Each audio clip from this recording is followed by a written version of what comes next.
Hello बच्चों, आज हम शुरू करते हैं सूरदास जी के शेष पद।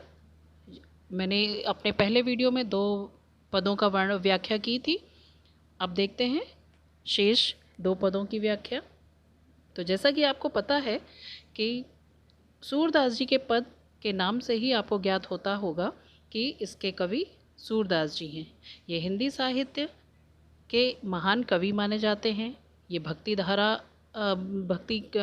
धारा के कवि हैं और इनका सारा जीवन भगवान श्री कृष्ण की आराधना में बीता है। श्री कृष्ण के जीवन चरित में मुख्य रूप से उनके बाल रूप का सूरदास जी ने बड़ा ही सजीव और हृदय स्पर्शी चित्रण किया है और यही कारण है कि अपनी रचनाओं में वे सजीवता लाने के लिए कृष्ण की भूमि ब्रज की भाषा को ही अपनी भाव अभिव्यक्ति का माध्यम बनाते रहे। भाव अभिव्यक्ति मतलब अपने भावों को प्रकट करने का माध्यम उन्होंने ब्रज भाषा को ही चुना और अपने आराध्य के बाल रूप और युवा होने पर उनके गोपी प्रेम प्रसंग का जो वर्णन कवि ने अपनी बंद आँखों से किया है वह तो कोई व्यक्ति अपनी खुली आँखों से भी नहीं कर सकता। इसलिए कवि सूरदास वात्सल्य और श्रृंगार के सर्वश्रेष्ठ कवि माने जाते हैं। तो अब देखते हैं आगे के पद। हमरे हरि हारिल की लकड़ी। अब इसके पहले के शेष भाग में मैंने आपको पहले ही बताया है कि वे उद्धव के योग संदेश को त्याग कर कहती हैं कि हमारे लिए तो कृष्ण की भक्ति ही सर्व प्रमुख है और वही हमारे लिए श्रेष्ठ है और अगर हमने उस भक्ति को, उस प्रेम को छोड़ दिया तो हमारा जो जीवन है वो निराधार हो जाएगा।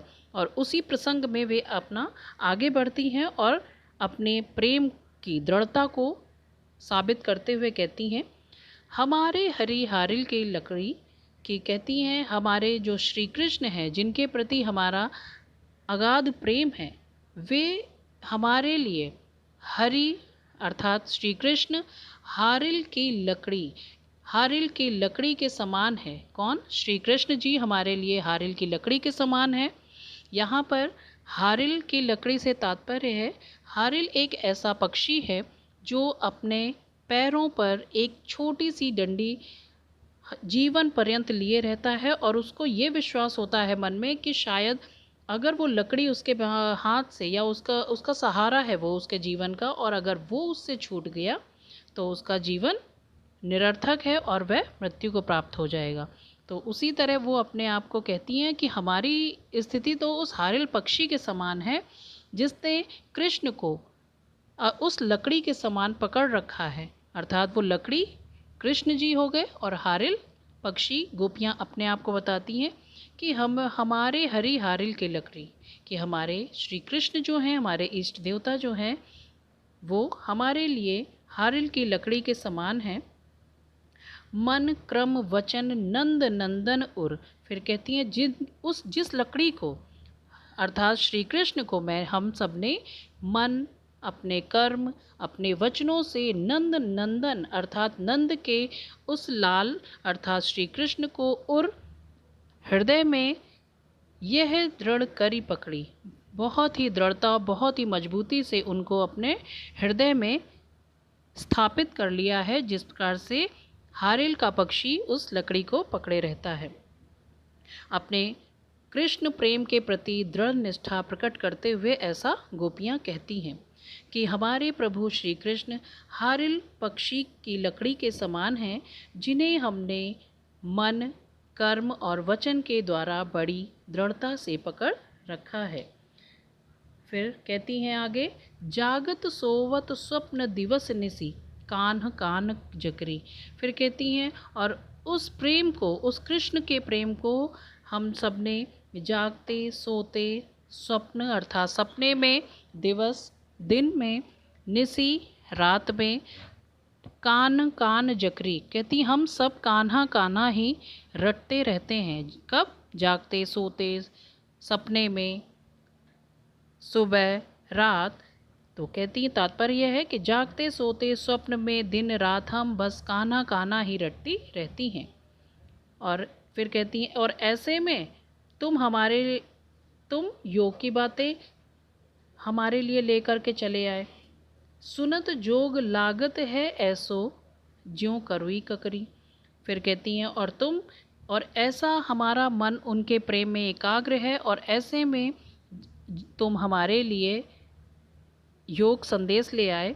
सुनत जोग लागत है ऐसो, कहती है और तुम्हारे इस योग संदेश, ये ब्रह्म ज्ञान को सुन करके ऐसा प्रतीत होता है जैसे कि हम सब ने कड़वी ककड़ी खा ली हो।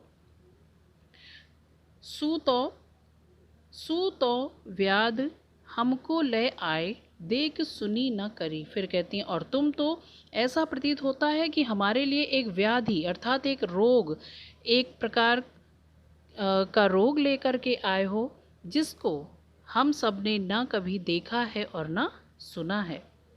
तो यहाँ पर क्या कहती हैं कि ऐसे में तुम हमारे लिए योग के संदेश लेकर के आए हो, जिसको सुन कर के ऐसा प्रतीत होता है कि मानो हम सब ने ज्यों करुई ककड़ी, कि हम सब ने कड़वी ककड़ी खा ली हो, और हमारा मन तो कृष्ण के प्रेम में स्थिर हो चुका है था। इस पर तुम वह कड़वी वस्तु ले आए जिसका भोग करने से हमारे मन की पीड़ा बढ़ जाती है। सूतो व्याधि हमको ले आए। फिर कहती हूँ ना ही हमने इस व्याधि के विषय में पहले कभी सुना और ना कभी देखा। यह तो सूर तिनहि ले सौंपो, जिनके मन है चक्री। फिर सूरदास जी कहते हैं कि गोपियाँ उद्धव को संबोधित करते हुए पुनः कहती हैं कि हे उद्धव, अपना यह योग साधना का ज्ञान तो उनको ले करके सौंप दो। यह तो सूर तिनहि ले सौंपो, ये तो उनको ही सौंप दो जिनके मन चक्री, जिसका मन स्थिर ना हो, उसे यह ज्ञान दे दो। क्योंकि हम तो अपना मन कृष्ण को पहले से ही सौंप चुकी हैं, अतः उसका अब अन्यत्र लगना संभव नहीं है। अर्थात हमारे लिए यह ज्ञान योग साधना निरर्थक है, ये ऐसे चंचल मन वाले व्यक्ति को दे दो जिसका मन एकाग्र ना हो। तो उद्धव की और विशेषता इस पद की क्या है कि उद्धव की योग साधना के समक्ष अपनी कृष्ण प्रेम को दृढ़ बताने के लिए गोपियाँ अनेक तर्क प्रस्तुत करती हैं, कड़वी ककड़ी और व्याधि, तरह तरह के तर्क प्रस्तुत करती हैं। अंततः वे अपनी वाक पटुता से उनको अपने प्रेम की पूर्ण निष्ठा और दृढ़ता समर्पण की भावना को साबित करती हैं। अतः प्रेम की यहाँ पराकाष्ठा दिखाई गई है इस पद में, और शांत भाव है इस पद में। जैसा कि मैंने पहले ही आपको पढ़ाया था कि इसमें काव्य सौंदर्य के दो भेद होते हैं। पहला भाव सौंदर्य, जिसके अंतर्गत पद का सारा वो व्याख्या आती है, और दूसरे उसमें उसकी व्याकरणिक टिप्पणियाँ आती हैं।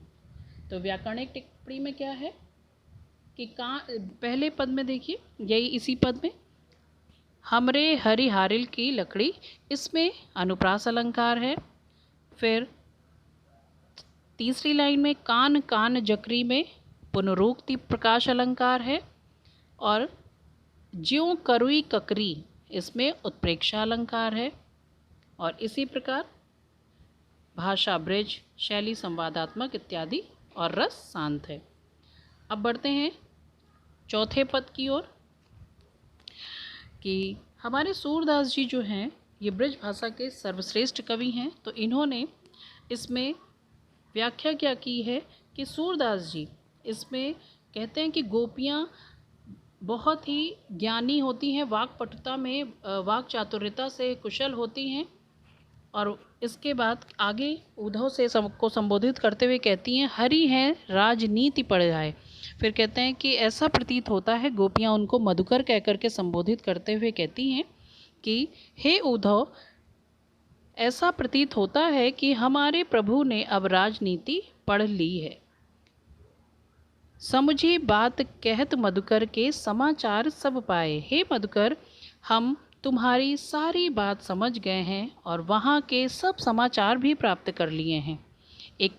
एक अति चतुर होते पहले ही, एक तो कृष्ण पहले से ही बड़े चतुर थे, अब गुरु ग्रंथ पढ़ाए, और दूसरे अब उन्होंने राजनीति का गुरु ग्रंथ भी पढ़ लिया है। बड़ी बुद्धि जानी जो उनकी जोग संदेश पठाए।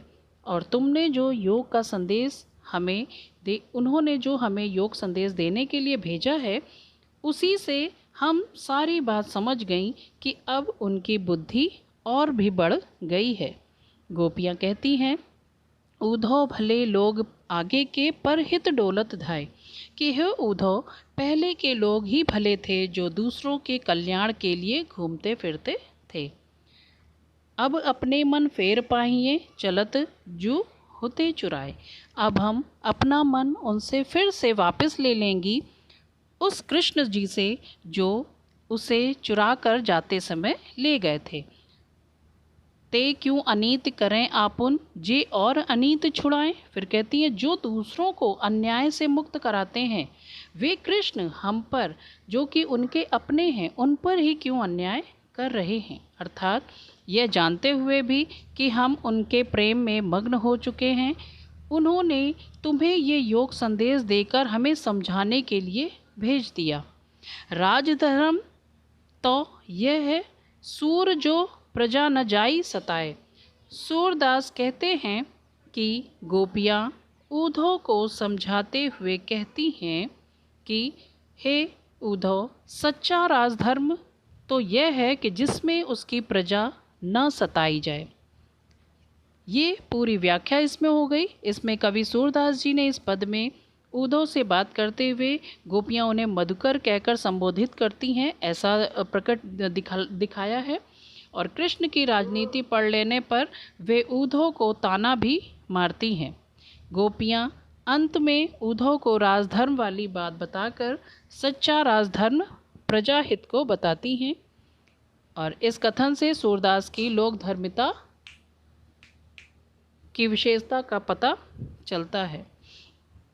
तो बच्चों, मैंने ये सारा व्याख्या आपके सामने कर दी है और नेक्स्ट वीडियो के लिए देखते रहिएगा।